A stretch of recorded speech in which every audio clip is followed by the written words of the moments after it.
മുത്തുമാലകളോടുള്ള പ്രണയവും ഇഷ്ടവും ഒന്നും ഇന്നലെയോ ഇന്നോ ഒന്നും തുടങ്ങിയതല്ല. ഓർമ്മ വെച്ച കാലം തൊട്ട്, കൃത്യമായി പറഞ്ഞാൽ പള്ളിപ്പെരുന്നാളിന് ചിന്തിക്കടകൾ കയറി ഇറങ്ങി നടന്ന നാൾ തൊട്ടുണ്ട്.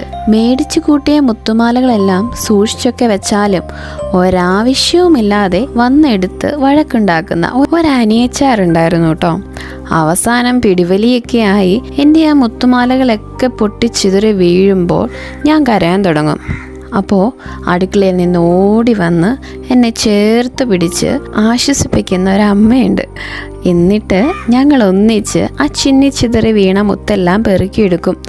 പിന്നീട് അമ്മ ഒരു നൂലും സൂചിയൊക്കെ എടുത്ത് ആ മുത്തുകൾ ഓരോന്നായി കോർക്കും. ആദ്യമൊക്കെ ഈ കാഴ്ച എനിക്ക് കൗതുകമുള്ളതായിരുന്നു കേട്ടോ. മനോഹരമായ പല നിറങ്ങളിലുള്ള ആ മുത്തുകളെല്ലാം ചേർത്ത് പൊട്ടിപ്പോയതിലും മനോഹരമായൊരു മാലയാക്കി അമ്മ എൻ്റെ കഴുത്തിലിട്ട് തരും. അപ്പം ഞാനൊരു ഓട്ടം ഓടും.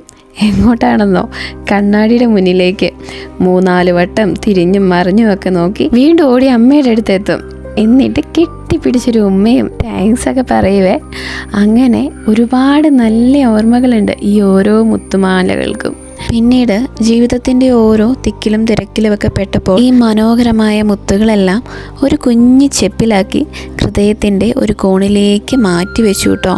പിന്നീട് ഒരുപാട് നാളുകൾക്ക് ശേഷം വീണ്ടും എൻ്റെ മുത്തുകളെ തേടി ഞാൻ ആ ചെപ്പിലേക്കെത്തി. ചെപ്പ് തുറന്ന് എൻ്റെ മുത്തുമാലകളോട് വീണ്ടും കൂട്ടുകൂടാൻ തുടങ്ങി. അന്ന് എൻ്റെ കുഞ്ഞുനാളിൽ അമ്മ എനിക്കായി കൊരുത്തത് മാല മാത്രമായിരുന്നില്ല, കുറേ നല്ല ഓർമ്മകൾ കൂടിയായിരുന്നു.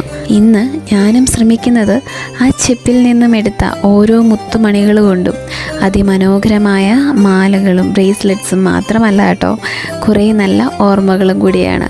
കാരണം ഈ ഓരോ മുത്തുകൾക്കും പറയാൻ ഓരോ കഥയുണ്ട്. അതെ, story of beads. Every bead tells a story by Christie's vlog.